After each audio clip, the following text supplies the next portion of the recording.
कहावत है कि एक दुनिया का बीज दूसरी दुनिया के लिए ही बना होता है और ये बात तो 100% सच भी है। लेकिन अभी जब मैं दो दुनियाओं की बात कर रहा हूँ तो कहीं मेरे कहने का मतलब आप दो प्लेनेट जैसी दुनियाओं से तो नहीं लगा रहे। वो मतलब भी ठीक है वैसे, लेकिन मेरे कहने का मतलब था कि एक ही दुनिया में बसी कई दुनियाएं होती हैं। फॉर द एग्जाम्पल, हर एक इंसान एक दुनिया के जैसा होता है। वो पैदा कहीं होता है, पनपता कहीं है, काम कहीं और करता है और आखिर में जिंदगी का सफर कहीं और पूरा करता है। इसे ऐसे समझना और भी ज्यादा सोफिस्टिकेटेड होगा। जो विज्ञान आज कह रहा है कि मनुष्य चाहे बंदरों से विकसित नहीं भी हुआ हो, लेकिन पृथ्वी पर जीवन कहीं और से आया था। हम इंसान शुरुआत में दूसरी दुनिया से आए वायरस जैसे ही थे। पृथ्वी पर हम पनपे, पले और बड़े और आखिर में हम फिर से अंतरिक्ष में बिखर जाएंगे और शायद यही हमारा फ्यूचर है। वैसे साइफाई वर्ल्ड तो इससे अभी से एग्री है, पर मैं कहना ये चाह रहा हूँ कि हर सीड दो दुनियाओं से जुड़कर ही पनपता है और ये यात्रा हमेशा गजब की होती है। लेकिन सबसे आसानी से और सबसे ज्यादा हाई फीलिंग के साथ इसे समझने का सबसे सोफिस्टिकेटेड वे तो है कि इसे सेलिब्रिटीज की जर्नी के द्वारा समझा जाए।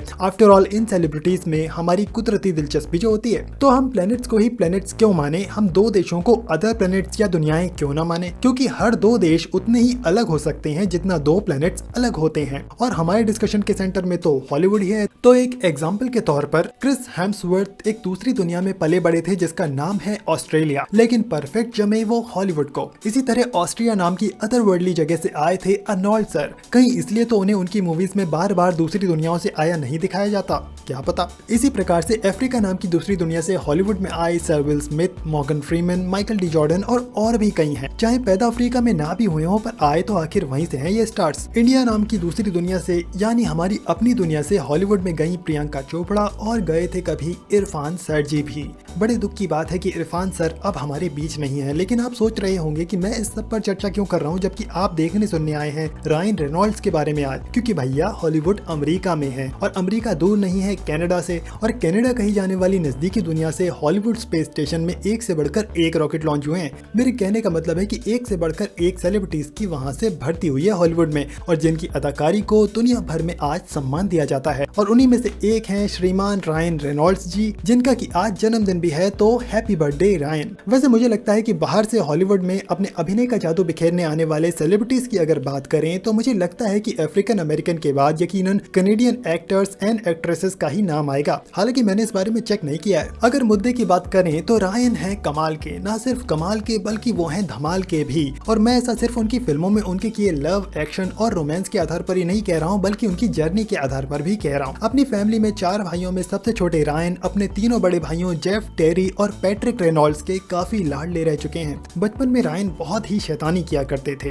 एक बार तो रायन को अप्रैल फूल के लिए कार चुराने पर स्कूल तक से निकाल दिया गया था। रायन को अपने भाइयों से हमेशा भरपूर प्यार मिलता रहा है। बचपन का एक किस्सा है कि एक बार रायन ने अपने माता पिता को बताए बिना अपने कान छिदवा लिए थे, तो रायन को मार कम पड़े, इसी के लिए रायन के भाइयों ने भी अपने कान छिदवा लिए थे। रायन के ब्रदर्स रायन को बहुत प्यार करते थे, इतना ज्यादा प्यार करते थे कि रायन को पड़ने वाली मार भी आपस में बांट लिया करते थे। स्कूल में बच्चे रायन का खूब मजाक भी उड़ाया करते थे, क्योंकि रायन आम बच्चों से ज्यादा शैतान थे। जैसे जैसे रायन की उम्र बढ़ी, रायन की शैतानियां भी बढ़ी। एक बार वो गलत स्कूल बस में जानबूझ कर चढ़ गए ताकि उस लड़की के बगल में बैठने का चांस उन्हें मिल सके जिस पर उन्हें क्रश था। मैंने कहीं पर ये भी पढ़ा था कि रायन 9 सालों तक जमकर फुटबॉल खेला करते थे। शायद पहले वो अपना करियर एक फुटबॉल प्लेयर के तौर पर ही बनाना चाहते रहे होंगे। वैसे मैं नहीं जानता कि जब वो ऐसा सोचते थे तब उनकी उम्र क्या रही थी, लेकिन ये बात तो बिल्कुल पक्की है कि जब रायन 19 साल के थे तब उन्होंने कॉलेज छोड़ दिया था ताकि लॉस एंजलिस जा सके एक्टिंग में हाथ आजमाने। रायन जब 15 साल के हुए तभी से वो तरह तरह के छोटे बड़े जॉब्स करने लगे थे पैसा जमा करने के लिए। बाद में लॉस एंजलिस जाने के लिए पैसा जुटाने के मकसद से रायन सुपरमार्केट में, ग्रोसरी स्टोर में रात 12 बजे से सुबह 8 बजे तक काम भी किया करते थे। लेकिन वो एलए जाने वाले हैं ये उन्होंने अपनी फैमिली को तब तक नहीं बताया जब तक वो एलए पहुंच नहीं गए।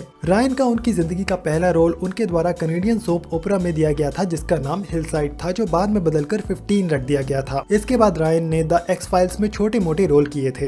लॉस एंजलिस आने के कई साल बाद साल 1998 में उन्हें अपना पहला बड़ा रोल मिला two guys a girl and a pizza place में, जिसका नाम बाद में बदलकर two guys and a girl रख दिया गया था। इसके बाद रायन को धड़ाधड़ प्रोजेक्ट्स मिलने लगे और फिर उन्होंने पीछे मुड़कर नहीं देखा। रायन की शुरुआती बड़ी फिल्मों में से एक रही थी नेशनल लैम्पॉन्स वैन विल्डर, जो 2002 में आई थी। इस फिल्म में रायन एक फन लविंग कॉलेज स्टूडेंट के रूप में दिखाई दिए थे। फिल्म तो बॉक्स ऑफिस पर कुछ खास कर नहीं पाई, लेकिन रायन के अभिनय को बहुत पसंद किया गया था। आज की तारीख में रायन बीते कई सालों में दर्जनों तरह की अलग अलग मूवीज कर चुके हैं, चाहे हैनिबल किंग बनकर वैम्पायर हंटिंग की बात हो, या विल हेस बनकर अपनी बेटी को अपने प्यार के किस्से सुनाने की, या एम्प्टीविल के जॉर्ज बनकर भूतों का सामना करने की। रायन अपने हर किरदार में अपनी एक अलग छाप छोड़ने की कोशिश तो करते ही हैं। एक्टर के रूप में वो आज भले सफल एक्टर्स में गिने जाते हैं, लेकिन इसकी जड़ें उनके उस वक्त से ताल्लुक रखती हैं जब उन्हें कोई पूछता भी नहीं था। मिले सम्मान की अगर बात करें तो Ryan man of the year, entertainer of the year, sexiest man alive और सेक्सीएस्ट डेड अलाइव भी बन चुके हैं। बहुत ही कम लोगों को पिंक डेडपूल सूट के बारे में पता होगा, जो दरअसल रायन ने ओमसे कैंपेन के तहत कैंसर रिसर्च में योगदान करने के लिए दान कर दिया था। इतना ही नहीं, साल 2008 में माइकल जे फाउंडेशन के लिए पैसा जुटाने के मकसद से न्यूयॉर्क में हुई मैराथन में हिस्सा लेने वाले सेलिब्रिटीज में से भी रायन एक रहे थे।